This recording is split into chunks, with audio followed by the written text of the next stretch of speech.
4 ayat 5 sampai 13. Tetapi Kain dan korban persembahannya tidak diindahkannya. Lalu hati Kain menjadi sangat panas dan mukanya muram.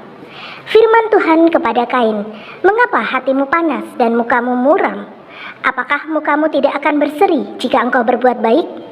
Tetapi jika engkau tidak berbuat baik, dosa sudah mengintip di depan pintu. Ia sangat menggoda engkau, tetapi engkau harus berkuasa atasnya." Kata Kain kepada Habel adiknya, "Marilah kita pergi ke padang." Ketika mereka ada di padang, tiba-tiba Kain memukul Habel adiknya itu, lalu membunuh dia. Firman Tuhan kepada Kain, "Di mana Habel, adikmu itu?" Jawabnya, "Aku tidak tahu. Apakah aku penjaga adikku?" Firman-Nya, "Apakah yang telah kau perbuat ini? Darah adikmu itu berteriak kepadaku dari tanah. Maka sekarang terkutuklah engkau, terbuang jauh dari tanah yang mengangakkan mulutnya untuk menerima darah adikmu itu dari tanganmu. Apabila engkau mengusahakan tanah itu, maka tanah itu tidak akan memberikan hasil sepenuhnya lagi kepadamu.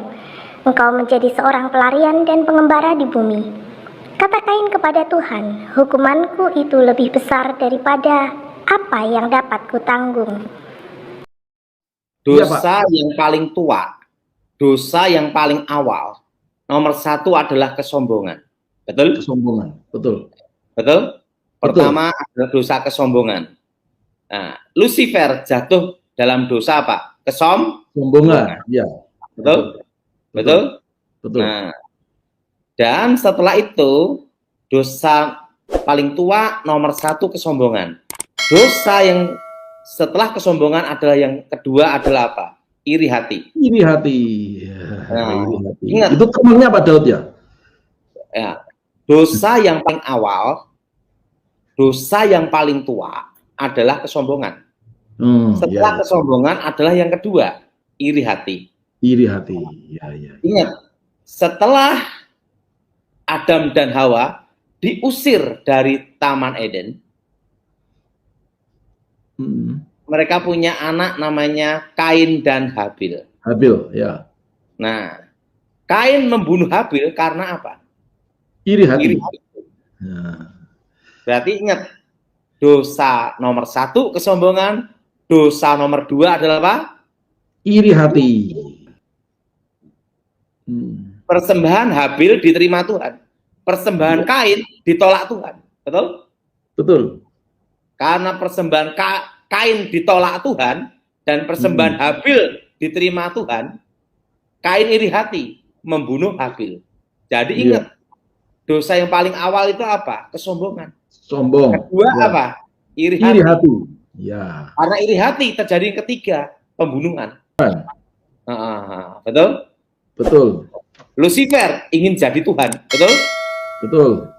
Nah, setelah diusir dari Taman Eden, yang kedua, dosa kedua apa? Iri hati. Iri hati. Kain dan Habil. Persembahan Kain ditolak. Ingat itu.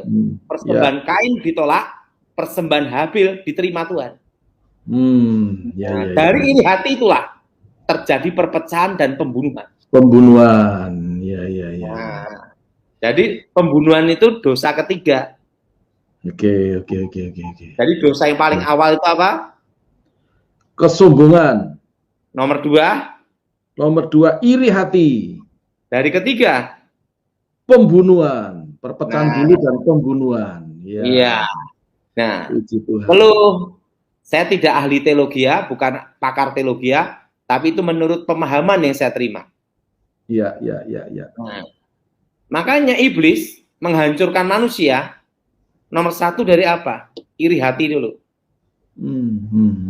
Nah, iri hati itu apa?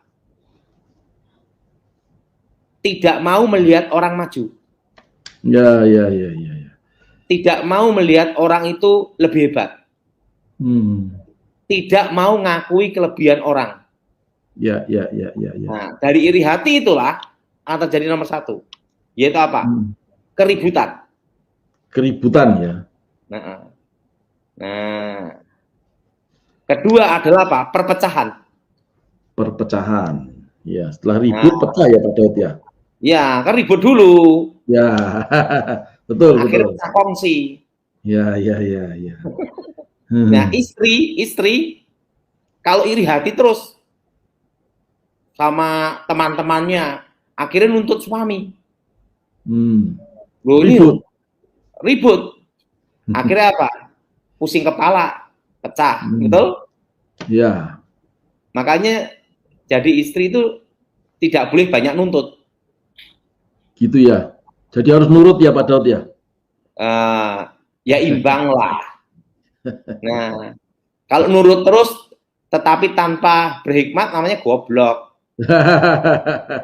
Kan istri itu bukan hanya nurut, memberi pertimbangan. Wong namanya aja adalah penolong, bukan perongrong. Ya, apalagi pengarong ya. Arti tunduk di sini ingat memberi apa? Menghormati suami. Ya. Tapi kalau disuruh suaminya berbuat dosa, masa nurut? Ya, enggak, ya. Tidak boleh. Harus apa? Ngasih pertimbangan. Ya. Maka kalau misalnya orang yang tadi kan dosa yang pertama sombong atau kesombongan, lalu iri hati terjadi perpecahan dan pembunuhan ya. Nah, iri hati ini kan sering juga menyebabkan orang sakit ya Pak, jadi sakit gitu ya. Oh, jadi itu adalah benih yang diberikan setan, sehingga orang kalau iri hati jadi akar pahit, dendam, kecewa. Ya. Nah, itu penyebab banyak penyakit. Jadi bukan kalau terlalu dongkol, susah tidur. Susah tidur ya. Jadi sarno, sarape keno. Dongkolnya di sini Pak. Jadi kelihatan gede itu di sini. Betul? Betul? Ya, betul. Jadi iri hati itu adalah iblis yang memberikan benih ilalang itu.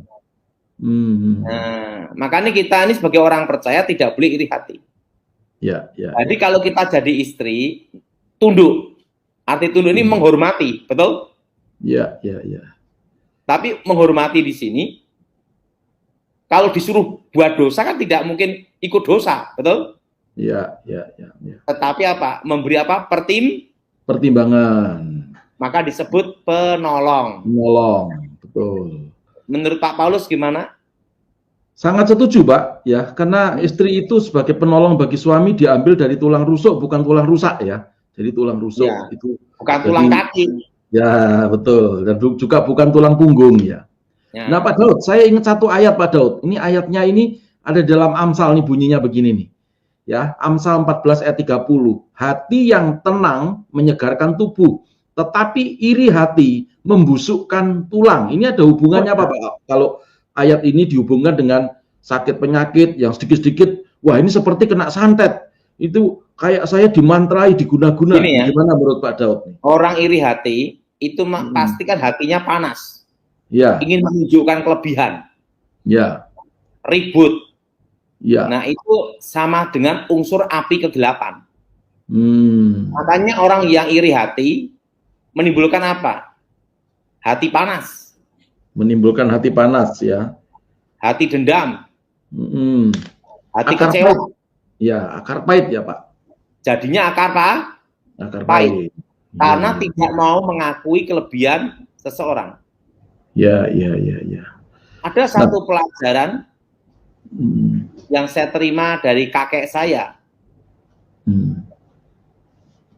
Kalau kamu ingin menjadi terhebat, belajarlah dari lawanmu dan akuilah lawanmu. Maksudnya gimana nih? Maksudnya gimana nih? Bingung saya, Pak. Belajarlah dari lawanmu dan akuilah lawanmu. Disitulah kamu punya semangat untuk melatih supaya kamu minimal seperti dia, bahkan melebihi dia. Nah, ya. Ingat, kalau lawan kita hebat, justru itu adalah guru yang terbaik. Kenapa guru yang terbaik? Secara otomatis kita belajar kenapa dia bisa hebat. Jadi lawan itu jangan membuat kita iri hati.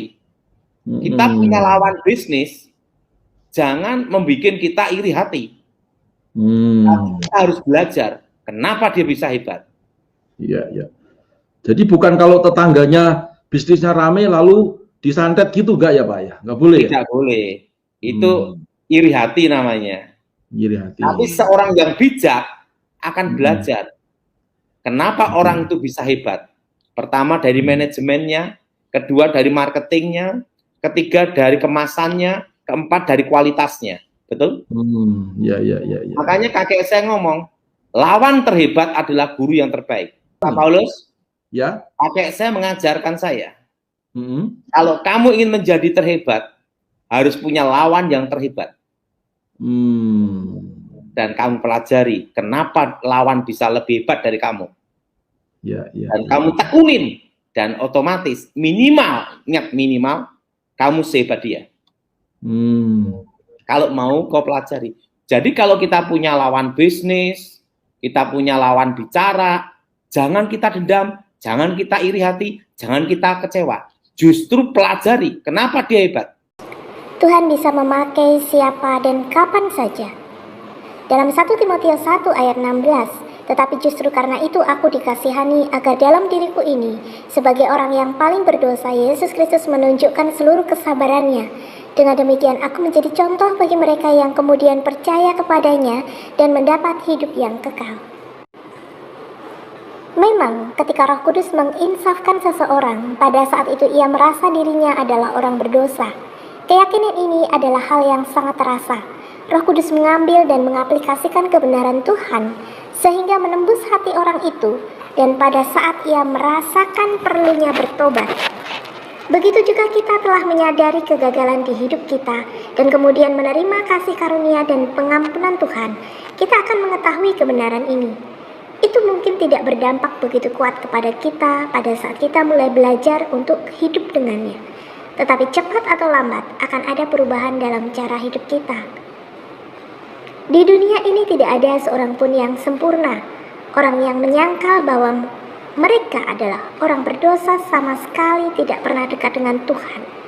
Mereka yang telah mengalami pertemuan dengan Tuhan yang Maha Suci akan sadar akan keadaan diri mereka sendiri, bahwa mereka adalah orang-orang berdosa yang telah ditebus.